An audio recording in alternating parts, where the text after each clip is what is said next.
today I am talking briefly about one of my favorite books, Speaking with Spirit. See how it's all dusted? I've had this for about 6, 7 years now. I think 7 years. And my gosh, I had so many books. And while moving so much throughout the past 7 years, which, believe it or not, I moved more than 10 times. I think, actually, no, I'm like way off.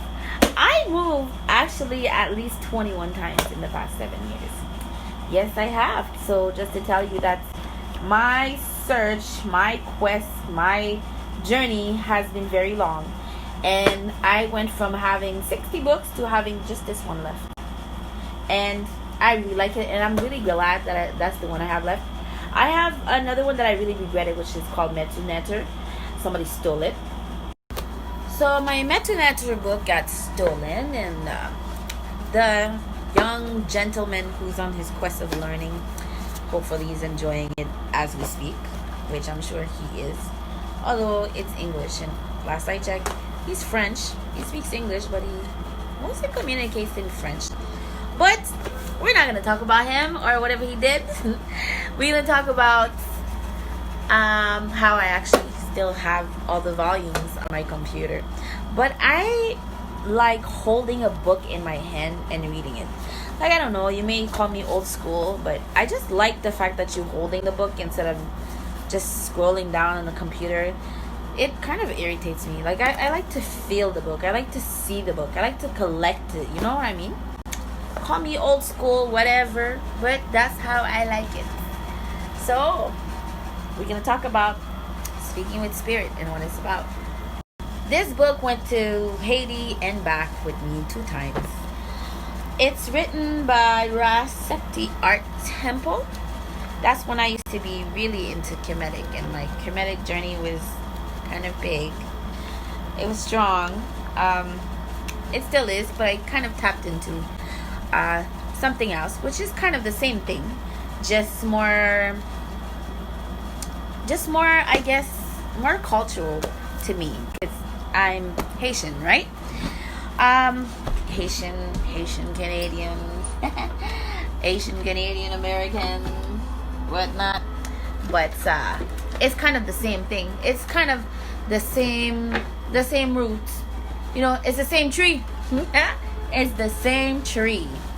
And we also have my first tarot deck ever, which is actually my first oracle ever. It was the Anubis oracle. I still use it up till this day. It was the only one I had for, I think it's been 10 years.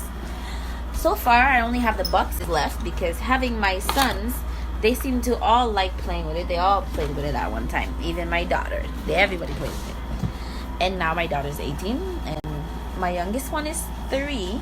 And the middle one is 5. So just to tell you that they all had parts in playing with it.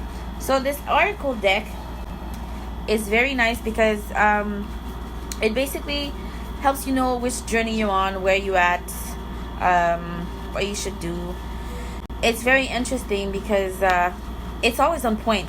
Like, you know, when you're stepping into the mysticism, it actually gives you that card, and then it talks to you about your divine path, which journey you're on. Very on point, I tell you.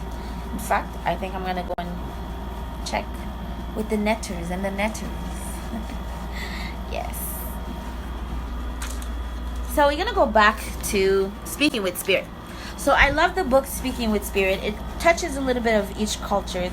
It talks a lot about American history and all the ancestors in American history. It touches a bit on different principles. It goes from Islamic prayers, Kabbalah, Orishas, even a Loa, prayer for the Loa, which is very interesting. I enjoyed singing it. And one of my favorite one in there was for La Sirène, the mermaid. I really loved it. It goes into Ifa. It goes basically from Africa to basically goes to like the Ifas, from Africa to the Caribbean to the States, and then back to Africa, motherland. It touches a lot also. There's like a little bit of each thing. It's like a little bouillon, you know. It's a special recipe. It has a little bit of each thing. There's self-empowering prayers. There's prayers to communicate to the ancestors. There's chants on how to call out spirits. There's call out your ancestors. There's how to purify your bath if you're making a nice bath. There's how to purify the energy around your house. There's a couple of songs which I don't really know the tones to them, but I sing it as spirit may say. There's Congo chants for Simbi spirit. I love that one. There's Congo chant for breakthrough. There's self-love. I'm gonna read. So there's the Yoruba proverbs. I'm gonna read you one of them. It is the path of my Ori. Ori is your head, is yourself, mastering your head, your spirit. My spirit that directs connection to divine source. That's your Ori. That I'm following. It is the errand of my ancestors that I'm learning. It's a Yoruban proverb, straight from Ife, Nigeria, West Africa.